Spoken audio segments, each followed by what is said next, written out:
Hey everyone, thanks for joining in. I hope you are all doing great today. My name is Robiya. Welcome back to my channel. In today's video, I'll be talking about one of the most influential books on personal development, The 7 Habits of Highly Effective People by Stephen Covey. If you are looking for practical ways to improve your effectiveness, whether in your career or in your personal life, then these 7 habits are essential. Well, actually, I finished reading this book last year and it totally transformed my life and I started thinking differently. So, in a bit to help you guys as well, I'm recording this video where I will summarize each habit and show you how they can make a real big difference in your life. So, without further ado, let's get into it. Habit number 1, be proactive. Habit number 2, begin with the end in mind. Habit number 3, put first things first. Habit number 4, think win-win. Habit number 5, first seek to understand, then to be understood. Habit number 6, synergize. Habit number 7, sharpen the saw. Let's start with the first habit, which is be proactive. This habit is all about taking responsibility for your life. Stephen Covey explains that between stimulus and response, there is a space, and in that space lies our freedom to choose how we respond to any situation. This is key because it means we are not the victims of circumstances, but the creators of our own lives through the choices that we make. Then the author introduces two powerful concepts, the circle of concern and the circle of influence. The circle of concern includes everything we care about, like global issues, politics, or other people's opinions. But many of these things are beyond our control, which means that we cannot control them. The circle of influence, on the other hand, is much smaller and represents the things that we can actually do something about, like our attitudes, beliefs, like actions and decisions. We can influence them because they are in our control. So, in a nutshell, the circle of concern is the things you cannot control, the circle of influence is the things you can control. Then the author compares two types of people, proactive people and reactive people. Proactive people focus on their circle of influence. They take action on things within their control and work on themselves to create a positive change in their life. As a result, their circle of influence expands over time. However, reactive people spend most of their time in the circle of concern. They focus on external factors and things they cannot control, like complaining about the weather, blaming others, or feeling stuck. This leads to a shrinking of their circle of influence because they give away their power by letting circumstances dictate their actions. Another key difference between proactive people and reactive people is their language. Reactive people tend to use language like, there's nothing I can do. That's just the way I am. I have to do that. I can't. I must. If only. This type of reactive language implies that they are powerless to change their situation. They feel controlled by external forces. Proactive people use what's called proactive language. They say things like, I can choose a different approach. I'll make it happen. Let's look at the alternatives. I can, I will, I choose. This language shows that they understand their ability to make choices, even in difficult situations. They acknowledge that they cannot control everything, but they focus on controlling how they respond. Now, habit number 2, begin with the end in mind. This habit is about having a clear vision of what you want to achieve in life. Stephen Covey emphasizes that all things are created twice. First in our mind, then in reality.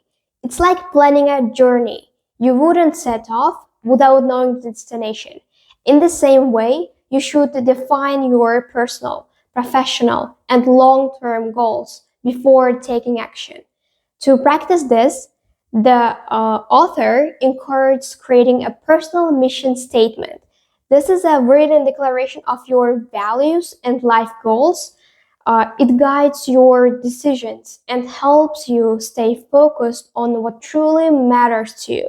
so that you are not getting distracted by day-to-day tasks.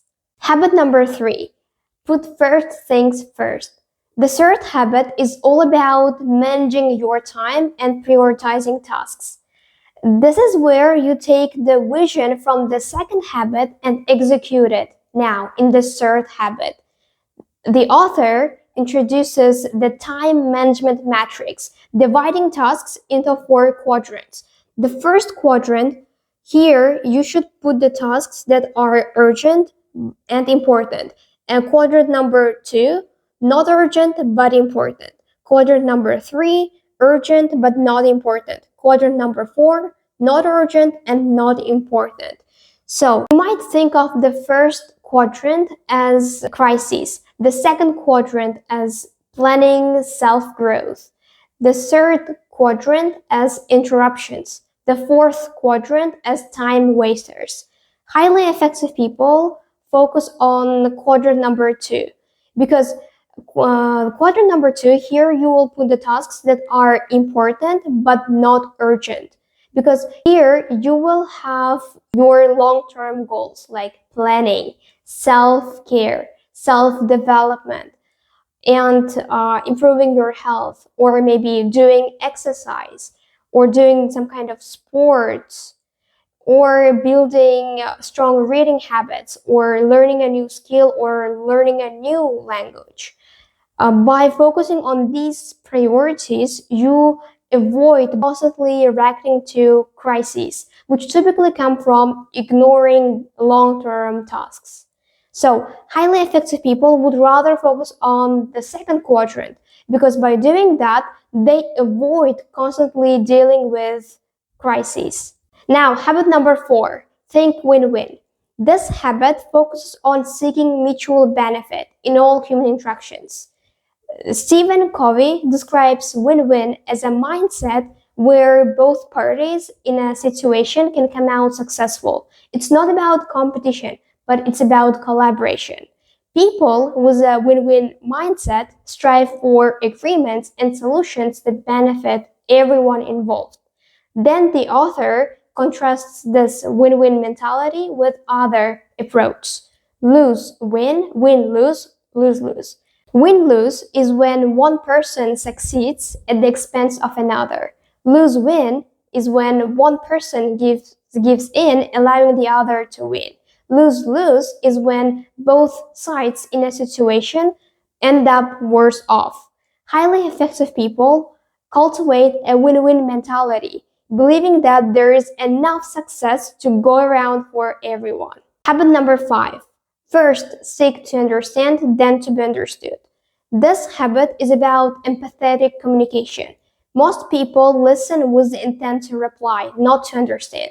The author urges us to truly listen and understand the other person's perspective before offering our own. When we first try to listen, it builds trust and opens the door for more effective, clear communication. Only after you have fully understood the person should you then try to be understood yourself. This approach leads to better problem solving and to stronger relationships. Habit number 6, synergize. Let's first understand what does it mean, synergy. Synergy means that the whole is greater than the sum of its parts. This habit is all about teamwork, cooperation, and valuing differences.